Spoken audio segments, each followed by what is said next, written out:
meteorologist Bree Smith. So a gorgeous Friday evening, great way to end the week. Temperatures still very comfortable right now, sitting at 56. Those winds, remember that's what I wanted you to pay attention to earlier, still out of the south at 10, and our dew points now sitting at 43. Now that dew point, that's that measure of moisture in the atmosphere, and when it increases, it starts to feel a little bit more comfortable. So let's figure out why we have such great weather right now, and the culprit is this high pressure that's sitting just in the northern Gulf here. Now, flow around a high is clockwise, so that's bringing that southerly flow, bringing the moisture, bringing the warmth into the area. As we push into the weekend, that high is going to push off towards Florida. This is Saturday afternoon. Look, still perfect. No reason not to get out tomorrow and have some fun. Pushing into Sunday, you will see some clouds coming Sunday, some rain showers off to the coast, but across our Florida parishes, it's going to be gorgeous. So make sure you get outside. Pushing Sunday into Monday, you're going to see that cloud cover increasing. We do have some slight rain chances, but it's really minimal at this time. No reason, not going to ruin your day. Get out, have fun, make great plans this weekend. Now that high, that's what started the warming trend. You can really see it starting to take hold. 9 degrees warmer Baton Rouge than we were this time yesterday. And notice how much warmer we are when we look further to the west. 10 Alexandria, 17 Shreveport. Well, that's all coming this way, and I'm so glad I can tell you that, especially after the severe weather we had last weekend. We're finally going to get a break and just get to enjoy some spring-like temperatures. So looking at our breakdown, we've got a sunshine-filled weekend. Absolutely perfect. Nothing going to rain on your parade. Get out, have fun. Slight rain chance for Monday. And the reason why I'm telling you about these perfect sunsets that I'm really excited about, well, it's daylight savings, so you're going to have to move your clock forward. So that means the sun's going to be setting about 7 o'clock this week. So with perfect sunshine-filled afternoons, that means you're going to have perfect sunsets all week. So definitely get out and have some fun. We've got St. Patrick's Day coming up. That's, of course, Thursday. Lots of events. And the great news is the forecast looks great for it. So tomorrow, there's a parade down in New Orleans. Temperature 73 degrees, lots of sun. Thursday, maybe you have plans to celebrate it day of. We're going to be 75 here in Baton Rouge, absolutely gorgeous. And then maybe you're going to go to the Baton Rouge Parade next Saturday, 76 degrees. How great does that sound? So perfect St. Patty's weather. I guess the luck of the Irish is shining on the weather. For tonight, pretty comfortable, down to 43. You might need a light coat if you're out, but not too bad. And then as soon as the sun rises tomorrow, that mercury is going to climb with it. We're going to land at 72. Gorgeous temperatures. Get out, have fun. Don't you dare stay inside because it's too pretty to. So Saturday, Sunday, great temperatures to ring in our daylight saving time. Remember, move your clock forward Saturday into Sunday. And then check it out. We get to enjoy temperatures in the mid to upper 70s all the way into our St. Patrick's weekend. And now, your Storm Tracker 33 forecast with meteorologist Bree Smith. So a happy Friday to you. Congrats on making it through your work week. Temperature's pretty nice right now, even with that pesky cloud cover we've had today. Still sitting at 77. Notice the winds out of the south at 13 miles an hour. Now those winds, they've picked up, and they're going to continue to pick up. We're going to have a breezy weekend. So taking a look at our headlines, we've enjoyed a gorgeous week. But I have to tell you, we do have some changes coming that I want you to be aware of, and it's kind of in the sense of a parade of fronts. You might think parade season is over here, but it's not. So we have some cold fronts that are going to be changing our weather. It's going to give us a mixed bag for the weekend. Not a total washout, but a mixed bag and the potential for some strong storms next week. You're definitely going to want to stay tuned with your Storm Tracker 33 weather team, and we'll keep you posted as we get closer to it. So taking a look at the big picture for the weekend, that's what we want to know. We want to get outside and have some fun. Low pressure right now sitting in northeast Texas. And we go ahead and put this into motion. You can see tonight, 11 p.m., pretty clear across the area as that low begins to track. Partly cloudy. This is Saturday afternoon, 3 o'clock. Definitely the day that you're going to want to get out and have some fun. Sunday's looking a little tricky. So we go ahead and advance this through. Saturday night, you're going to see those clouds building. Ahead of that cold front, stretch of rain. This is Sunday at 9 a.m. Now this model's indicating some heavier rainfall totals. I don't think it's going to be too heavy. I just think you're going to need your umbrella handy. Not a washout, but you might have some sprinkles as you go on your Sunday. So pushing through this is going to push off the coast. Cloud cover will begin to diminish. By Sunday evening, we should start to clear. So not too bad. You're just going to need to keep your umbrella handy. And speaking of having fun this weekend, I love spring in Louisiana because there's no shortage of things to do. If you're going to be in Lafayette, this is so exciting. It is the Chitimacha Louisiana Golf Open at Le Triomphe Golf and Country Club. Conditions are going to be perfect. The country club looks absolutely gorgeous. Look at these flowers. 82 degrees, breezy, beautiful conditions. Definitely get out, check out the golfers, root on your favorite. If you're going to be in Baton Rouge, this is pretty exciting. It's the very first annual Irish Italian Parade. So go take some pictures, upload it. We would love to see it. Conditions going to be great, 82 and breezy. And then if you're going to be in New Orleans, you know, it's Derby Day, our very first annual $1 Million Louisiana Derby, Phillies, Fashion, and Fizz. That's starting at 11 a.m. I hear they're even having a big Derby hat contest. So no reason not to get out tomorrow and have some fun. For tonight, Mother Nature's also cooperating. Clouds will clear. It's still going to be a little cloudy, and we do have the potential for a little bit of fog. I don't think it's going to be too dense, though, so I don't think you're going to have to worry about it. Pretty comfortable at 65. As soon as the sun comes up tomorrow, like I said, it's the day to get out and have fun. We're going to land at 83 degrees. You're going to see those winds picking up, though, ahead of that front that's pushing, up to 15 miles an hour, gusting to 20. So a little breezy. Keep that in mind as you head out. You may want to have a layer to help brunt that wind. But temperatures, very warm for this time of year, which is my personal favorite. Now, looking at our 7-day forecast, the big theme, just keep that umbrella handy. We've got some unsettled weather in the forecast. First front flirting with us Sunday into Monday. You're really seeing it drop the lows, those overnight lows, into the 50s. Not too bad. We get a little bit of a break on Tuesday, and then the next front, which looks to be a little bit stronger, that's going to be Wednesday, Thursday. So stay tuned. We'll keep you posted on that. And then good news, we get to dry off for next weekend. It's weather time with Bree, and she says the sun is coming out to play tomorrow. It sure is, Emily. At least it's going to peek out. Taking a look at the clouds and radar, you can see a little bit of clearing already working into our area. It's going to stick around. I'll let you know how long after the break. I got a Wii. You did? I did, and I've been wanting one forever, and everyone thought I was silly, you know, when I was asking for it, and I was like, no, that's what I really want. You know, my sister-in-law and my brother-in-law spent the entire New Year's weekend playing the, what is it, Guitar Hero? Oh, yeah. So much fun. I know, and some kind of dance thing. I don't know, I'm going to have to try it out. The Connect. I think those are so funny because who dances like that? Not me. No, not me either. Not me. All right, well, thanks, Bree. Thanks for showing off those moves. Yeah, They're nice. They're nice.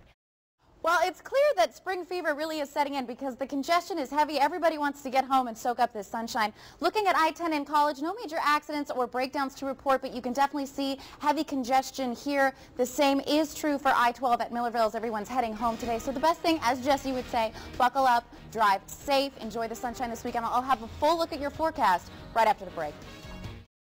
Unfortunately, I-10 between Lafayette and Baton Rouge is closed in both directions. There was an accident this morning with 3 18-wheelers. Can you believe that? They have the accident cleared, but the roadway is still frozen. So, I mean, it is a morning to stay inside, have a lazy day, have an extra cup of coffee, work from home, whatever you can do. When conditions are like this outside, it's just not worth risking your health or your life. It's just not worth it. So current conditions, we are still sitting at 34. I do expect this mercury to continue to rise, but it doesn't mean it's not dangerous outside. This is not weather that we're really used to down here in this area, and it can be very dangerous and very treacherous, especially on those roads.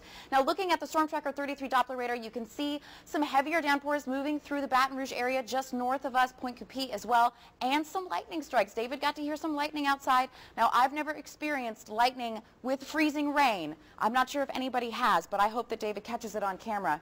Now, speaking of those travel troubles, I want to kind of just touch on this subject of black ice because it's not something we deal with very often. Now, kind of silly, but someone asked me this yesterday. They're like, is it black? Is that why we call it black? No. Black ice is not black. It's ice. It's clear. And so whatever surface it's on, it looks like that color. So black ice is a thin coating of ice that has the same color of whatever it's on, and if it's a road, it's black.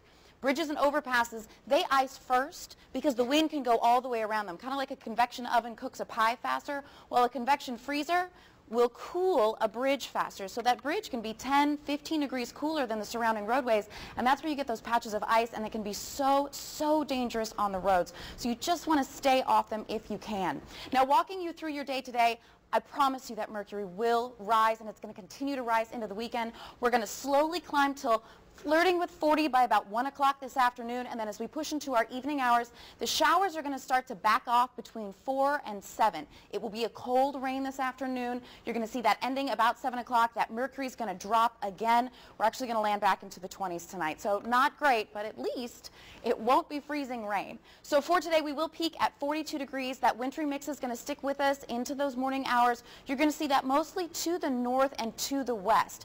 For tonight, as soon as those showers clear, we're going to have some pretty clear skies. It's actually going to be very pretty. It's going to be cold. Those winds will be calm. Overnight low of 29. And then looking at our 7-day forecast, I promise you the weekend's going to be lovely. We will heat up to 51. way better than 34. And then Sunday, we're actually going to land at 63. You will see some clouds starting to build, but it'll be a great day to do whatever your Super Bowl plans are. And then pushing into the week, you do see that next cold front arriving Monday with a reinforcing cold front that Wednesday. So taking one quick check on traffic conditions outside, brought to you by Lexi Overton, attorney at law. Starting to slightly get a better image here at the 10-12 split. Not a whole lot. We've still got some precipitation on that lens that's blocking our view. Taking a look at the 110, you can see traffic moving well in both directions. Just make sure if you are on the roads, you want to give yourself 3 times more distance between you and the car in front of you than you normally would. That's usually a safe guesstimate to go by, and go ahead and slow down. I'm going to pop off one more time so you can see the latest on our closed roads and accidents in the area.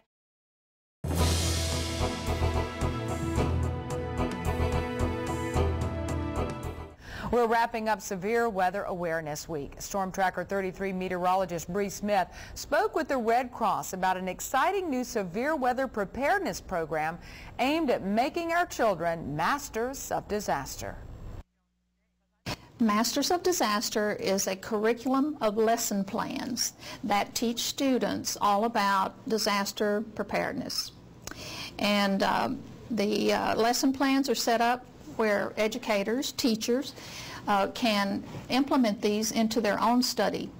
The curriculum lesson plans meet national and state education standards and are specifically tailored to grades K through 8. The way the lesson plans are designed, the activities make the children more comfortable, they're a lot of fun, and they will be able to learn, you know, from what they are doing, just exactly how these disasters might occur and how they can cope with them. The Masters of Disaster program has 11 curriculum categories, ranging from home and fire safety, facing fear, hurricanes, floods, and even tornadoes. We'll have 3 different parts of safety and science of tornadoes, and they're actually divided up in 3 lesson plans. And in those lesson plans, they will understand how tornadoes form and how much damage they can do, and you know, just how the winds work and how the the impact that it will have. The Baton Rouge Red Cross is working with 2 local schools, 1 elementary and 1 middle school, to start the Masters of Disaster program. The key to being Red Cross ready when severe weather strikes is preparedness. Storm Tracker 33 meteorologist Bree Smith. Bree Smith went to Cedar Crest Southmore Elementary School today to talk about weather. Because it moves. And as the water moves, as the clouds move, and that's what brings weather. Bree talked to Ms. Foulon's 2nd grade class. Ms. Foulon has been teaching her students how clouds form and the different types of clouds. They even got to make their own cloud in a bottle, thanks to Bree. The most popular question of the day, though, when will the weather be bad enough to cancel school again?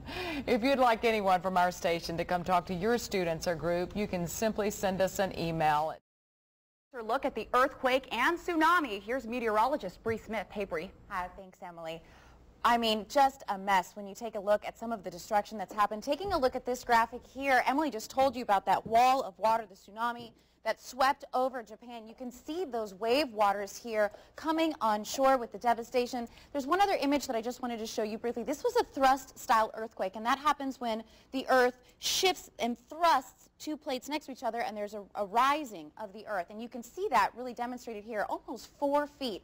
This particular kind of earthquake, when it's underneath ocean floor, tends to produce the most destructive tsunamis. So really the worst case scenario here. Now I just want to walk you through this.